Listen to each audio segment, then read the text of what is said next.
Good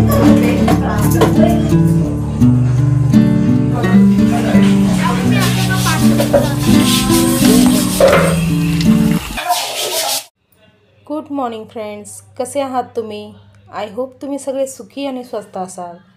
तर friends, सकाळच्या वाजलेले आहेत 6 आणि इथे माझं किचन ते तर सगळी कामं आवरलेली आहेत आणि त्याचबरोबर ना आंघोळ पण माझी आवरलेली आहे. आणि हे सगळं ना आज लवकर झालं कारण की आज साहेबांना फक्त भाकरी बनवून दिल्या डब्याला, चपात्या वगैरे बनवल्या नाहीत आज. त्यामुळे ना पटकन 2 भाकरी टाकून दिल्या आणि त्यांचा डबा तयार करून दिला. बाकीची कामं जी आहेत ते मी पटापट आवरून घेतलेली आहेत. तर इथे बघा किचनची बाल्कनी पण वॉटर वॉश करून झालेली आहे. आणि 6च्या सुमारास ना इथे बघा थोडंसं उजडलेलं आहे, त्यामुळं वातावरण किती सुंदर दिसतंय. निळसर निळसर असं आकाश दिसतंय. आणि आता मी ना करायला घेणार आहे दुसरी जी काही उरलेली कामं आहेत ती. तर आता ना आंघोळ झालेली आहे, तर आंघोळ झाल्या झाल्या मी अगोदर ना हे कपडे जे आहेत ते निरम्यात घालून घेते. कारण की बाकीची मग जोपर्यंत कामं होतील ना तोपर्यंत हे कपडे जे आहेत ते व्यवस्थित असं भिजून निघतील.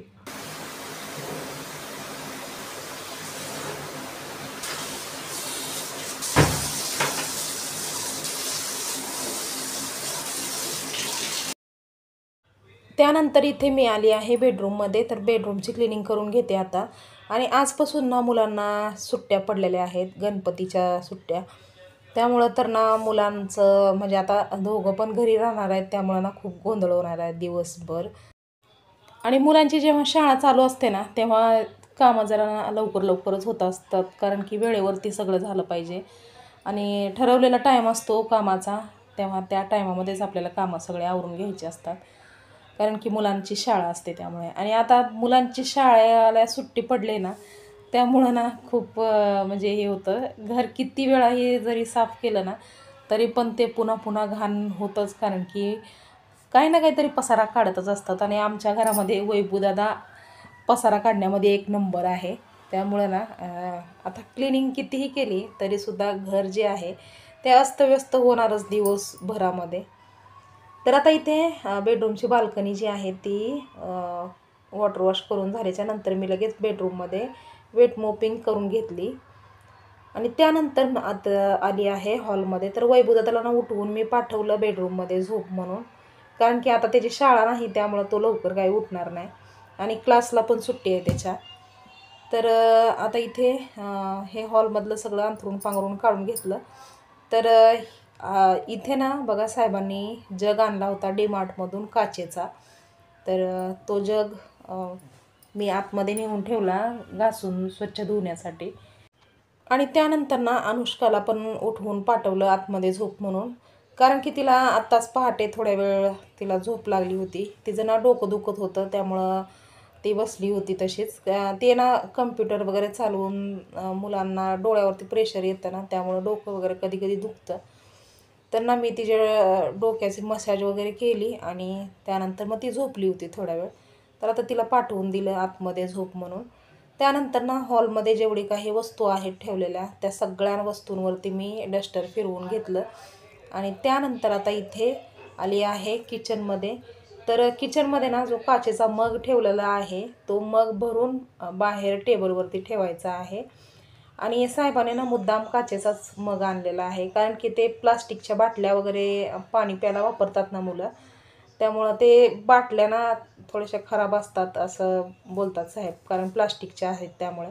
तर हा जग एकदाशी भरून ठेवला ना बाहेर तर कधीही कोणाला ताण लागली तर लगेच पटकन ग्लास पण असतो तिथेच आणि जग पण असतं, त्यामुळं पाणी पिता येतं. मुलं प्लास्टिकच्या बाटलीचा वापर वगैरे कमी करतील, त्यामुळं ना इथे हा जग आणलेला आहे. आणि हा जग इथेच ठेवणार कायमचा. ज्यांना कोणाला पाणी प्यायचं असेल त्याने तिथं पिऊ शकता. कारण ना वैभवदादा तर ना बाटलीच जास्तीत जास्त यूज करतो. त्याला ना ग्लासामध्ये पाणी वगैरे घेऊन प्यायचं म्हणलं तर खूप कंटाळा येतो. त्यानंतर ना मी पटापट ही जी घासून घेतलेले जे भांडे होते ते मांडणीला लावून घेतले आणि किचन ओटा जो आहे तो मोकळा करून घेते.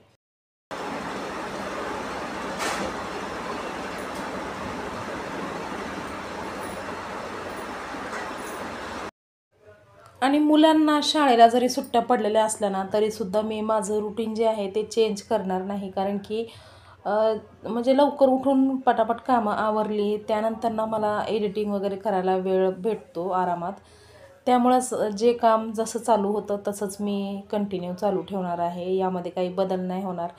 कारण की मुलांना शाळेला सुट्ट्या पडल्या म्हणून मग आळस घेऊन बसलं तर मग माझे व्हिडिओ वगैरे अपलोड कसे करायचे जर एडिटिंग वगैरे नाही केली तर. त्यामुळं मग माझे व्हिडिओ अपलोड म्हणजे माझी ड्युटी चालू ठेवण्यासाठी मला माझं जे रुटीन आहे ते कायम असंच ठेवावं लागेल. तर आता ना एवढी कामं केल्याच्या नंतर ना इथे फायनली मला चहा प्यायचा होता. तर गूळ संपलेला आहे आता सध्या तर, आणि रॅशन भरायचा टायमिंग पण झालेला आहे आता. 2 ते 3 दिवसामध्ये रॅशन भरावंच लागेल. तर गूळ संपला होता त्यामुळं ना मी इथे थोडासा साखरेचा चहा केला. आणि त्याचबरोबर हे कालचं दूध थोडंसं राहिलं होतं आणि साहेबांनी रात्री येताना दुसरी ही थैली आणली आहे दुधाची. तर आता ते दूध पण मी गरम करून घेते. रात्री ना फ्रीजरमध्ये ठेवलं होतं हे दूध आणि आत्ता हे ना गरम करून घेते. तर थोडासा चहा पिला ना तर जो आळस आहे तो जातो. कारण की 3:30ला उठून कंटिन्यू कामं करणं म्हणजे थोडंसं कधी कधी असं डोळे झाकल्यासारखं होतं, म्हणजे पापण्या जड होतात, झोप येते. त्यामुळं ना थोडंसं चहा वगैरे पिला तर थोडंसं फ्रेश वाटतं एकदम. आणि त्याचबरोबर ना जेव्हा मी एडिटिंग करत असते ना, सगळं काम झाल्याच्या नंतर जेव्हा एडिटिंग करायला बसते तेव्हा एडिटिंग करत करत ना आपोआप डोळे झाकतात आणि अचानकच असं एकदम जाग येते. आणि ना माझं एक हे ठरलेलं असतं की एडिटिंग करून व्हिडिओ अपलोड केल्याच्या नंतर मग थोडा वेळ झोपले तर मी झोपण्याचा प्रयत्न करते. पण व्हिडिओ अपलोड होण्याच्या अगोदर मी अजिबात झोपत नाही. कितीही डोळे झाकले तरी पण थोडंसं तोंड धुते, चहा पिते, असं करते आणि झोप जी आहे ती घालवते. आणि एकदाशी व्हिडिओ अपलोड झाला की मग आरामात अर्धा तास 1 तास का होईना झोपता येईल. तर आता इथे चहा बनवला होता पण त्याचबरोबर ना काहीतरी थोडंसं खाल्लं तर बरं वाटतं. तर आता इथे बिस्किट संपले होते घरातले आणि शेव पण संपला होता. तर रात्री साहेबांनी ना जिलेबी आणली होती तर त्यातली जिलेबी राहिली होती. तर इथे थोडंसं जिलेबी पण खाते म्हणजे पोटामध्ये थोडासा आधार राहील नाश्ता बनवेपर्यंत. तर आता इथे दूध पण गरम झालेलं आहे त्यावरती झाकून ठेवलं आणि आता बसून आरामात थोडंसं चहा वगैरे पिते आणि जिलेबी खाते. आणि थोडंसं पोटाला आधार भेटल्याच्या नंतर मी लगेच जे राहिलेलं काम होतं लादी पुसायचं ते काम करून घेते. आणि एकदाशी घराला पूर्ण स्वच्छ अशी लादी पुसून घेतली की मग खूप फ्रेश वाटतं. पण आता हे फ्रेशनेसपणा ना जास्त वेळ राहणार नाही मला तर माहिती आहे. कारण की मुलं घरात असली की म्हणजे जास्ती वेळ असं स्वच्छ राहू शकतच नाही. बरं माझी मुलं मोठी आहेत तरीसुद्धा ना काहीतरी पसारा काढतातच काही ना काहीतरी. तरी माझं जे काम आहे ते मी करून घेतेच. तर आता इथे पूर्ण घराला लादी पुसून झालेली आहे.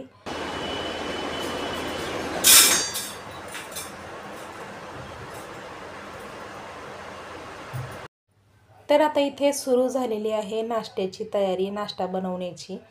तर नाश्त्याला ना आज मी ठरवलं होतं की शाबूचे वडे बनवायचे. कारण की शाबू तर असं भरपूर वेळा बनवते पण शाबूचे वडे मी 1दा-2दा फक्त बनवले होते. तर विचार केला की आज पण शाबूचे वडेच बनवावे. शाबू भिजू घातलेला आहे ऑलरेडी. आणि आता इथे ना शाबूचे वडे बनवण्यासाठी मी इथे 2 बटाटे घेतलेले आहेत तर ते उकडायला टाकणार आहे. तर मीडियम साईजचे बटाटे आहेत. तर उकडलेले बटाटे, शाबू आणि शेंगदाण्याचं कूट, मिरचीचा ठेचा आणि मीठ हे सगळं व्यवस्थित मिक्स करून त्याचे वडे बनवून फ्राय केले ना तर खूप टेस्टी लागतात.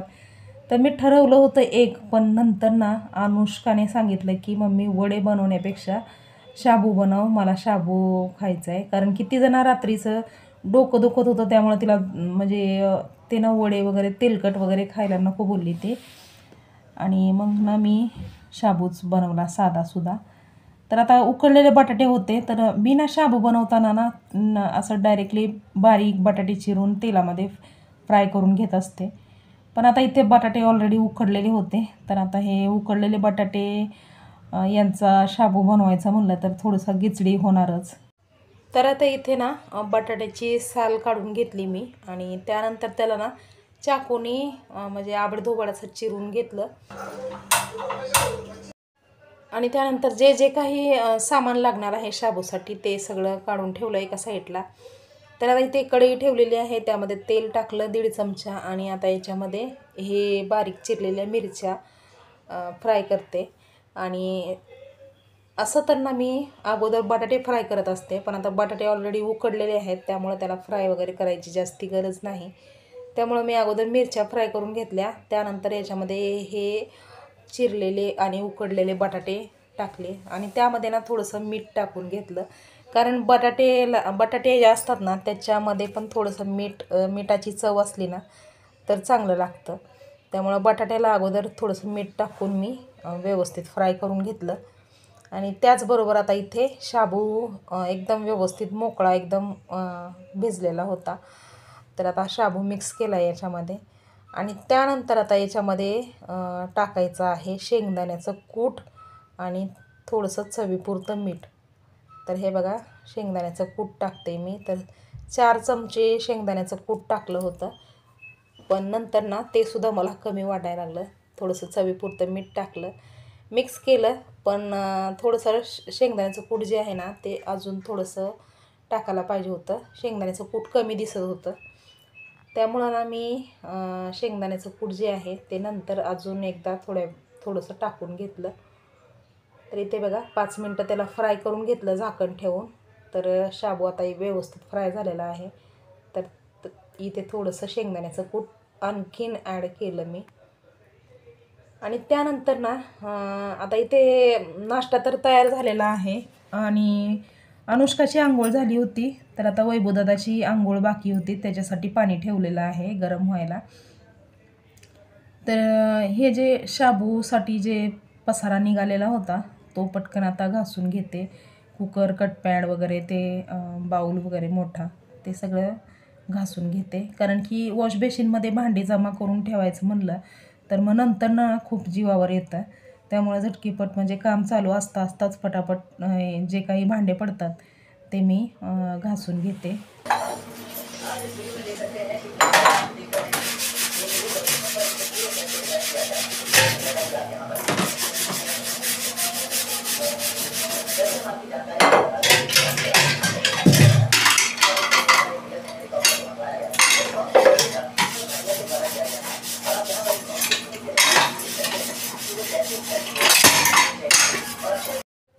आणि भांडे घासून झाल्याच्या नंतर ना जे जे काही पसारा पडला होता किचन काउंटरवरती ते पसारा पटापट मी जास्तीच्या जागेवरती लावून घेतला. आणि हे घासलेले भांडे पण पटापट जिथे म्हणजे असतात त्यांची जागा तिथे लावून घेतली. त्यानंतर वायपरनी पूर्ण किचनचं वरचं जे पाणी आहे ते पूर्ण काढून घेतलं आणि डस्टरनी किचन काउंटर स्वच्छ पुसून घेतलं. आणि आता इथे ना पाणी पण तापलं होतं आंघोळीचं. तर आता वैभवदादाला आंघोळीला पाणी उतरावून देते. त्यानंतर ना मी इथे नाश्ता करून घेतला, कारण की अनुताईची पण तयारी चालू होती आणि वैभवदादा गेला होता आंघोळीला. तर पहाटे लवकर उठल्यामुळे ना पोटामध्ये आग पडते. कितीही काही झालं तर ना ते कोरड्या उकारे आल्यासारखं होतात मला. त्यामुळे मी अगोदर नाश्ता करून घेतला. त्यानंतर अनुष्काचे केस वगैरे विचारून दिले आणि अनुष्काची तयारी पूर्ण झाली की मग अनुष्काला आणि वैभवदादाला दोघांना पण नाश्ता देते. आणि आता इथे ना वैभवदादाला शाळेला सुट्टी आहे, त्यामुळं ना TV दिवसभर चालूच राहणार आमच्या इथे. कारण की बाहेर खेळायला जाऊ नये असं मला वाटतं, कारण की आता मोठी मुलं आहेत त्यामुळं कोण काय करेल काय सांगता येत नाही, कोण कुठे जाईल. मला तर ना खूप भीती वाटते, म्हणजे धबधब्यावरती वगैरे जातात मुलं न सांगता. आणि वैभवदादाला त्यामुळं ना साहेबांनी सक्त ताकीद दिलेली आहे की तू भलं घरामध्ये थोडा अभ्यास कर, थोडा वेळ TV बघ, पण बाहेर वगैरे अजिबात जायचं नाही. त्यामुळे इथे वैभवदादाने सकाळी सकाळी बॉर्डर पिक्चर लावला होता आणि तो बघत बघत आमची कामं चाललेली होती. तर आता इथे हे जे ट्रॉली होती रिंगल ट्रॉली ही मी घासून घेते आणि रोजच्या रोजच माझी ही कामं असतात. पण ना इथे बाथरूममध्ये मोबाईल म्हणजे लावणं स्टँडवरती हे थोडंसं रिस्की आहे, त्यामुळं ना मी इथलं जास्ती शूट वगैरे करत नाही. आणि रोजच्या रोज ही रिंगल ट्रॉली किंवा हे मोरीचे जे भिंती वगैरे आहेत ते घासून घ्यावेच लागतात. कारण की ना पाण्यामध्ये गाळ येतो. आमच्या नळाला जे पाणी येतं ते बोरचं पाणी आहे आणि त्या पाण्यामध्ये ना खूप गाळ असतो. त्यामुळं ना सगळी भांडी जी आहेत ती रोजच्या रोज घासून घ्यावीच लागतात.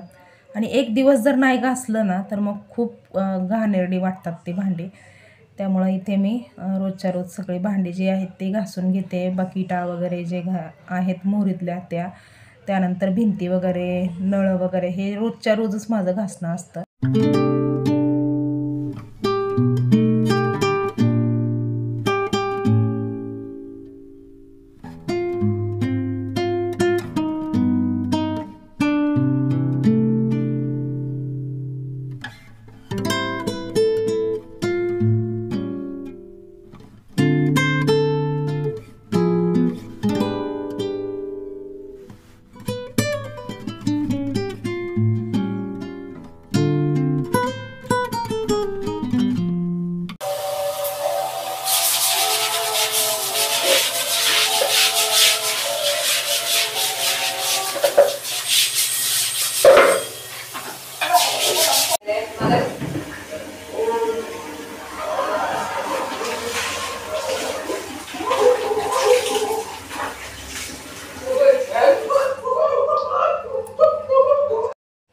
कारण आता इथे धुतलेले जे कपडे आहेत ते सुकायला मी टाकणार आहे. आणि आजकाल ना जास्ती हवा सुटते त्यामुळं हे शर्ट जे आहेत ते मी समोरच्या लाणीवरती टाकते आणि त्याची बटणं लावून ठेवते. कारण की बटणं जर लावली तर ना शर्ट हवेने उडून जाणार नाहीत. आणि चिमटे सध्या माझ्याकडचे संपलेले आहेत त्यामुळे.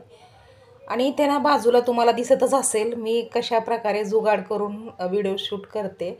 तर ना सेल्फी स्टँड ना मी सेल्फी स्टँडला मोबाईल लावला आहे आणि तो सेल्फी स्टँड म्हणजे कपड्याचा जो टप आहे त्याच्यामध्ये अडकवून ठेवलेला आहे. आणि अशा प्रकारे मी व्हिडिओ शूट करते आजकाल. खूप मेहनत वाढलेली आहे माझी, म्हणजे माझं ट्रायपॉड तुटल्यामुळे. पण गेल्या ना काही दिवसातच ना माझ्या व्हिडिओला खूप सारा छान असा सपोर्ट भेटत आहे आणि खूप छान छान कॉमेंट करतात सबस्क्रायबर ताई. आणि त्यामुळं ना या एवढ्या छान छान कॉमेंट्स वाचून वगैरे ना जेवढी मेहनत केली ना तेवढी सफल होते. आणि यापुढेही अशी मेहनत चालूच राहील जर तुमचा सपोर्ट असेल तर. तर फ्रेंड्स, आता हा व्हिडिओ जो आहे तो मी इथेच थांबवते. तुम्हाला हा व्हिडिओ कसा वाटला हे कमेंट करून सांगायला विसरू नका. व्हिडिओ आवडला असेल तर लाईक करा, शेअर करा आणि चॅनेलवर जर नवीन असाल तर चॅनलला सबस्क्राईब करायला विसरू नका. तर पुन्हा लवकरच भेटूया आपण नवीन एका छानशा ब्लॉगमध्ये. तोपर्यंत स्वस्त रहा आणि मस्त रहा. बाय.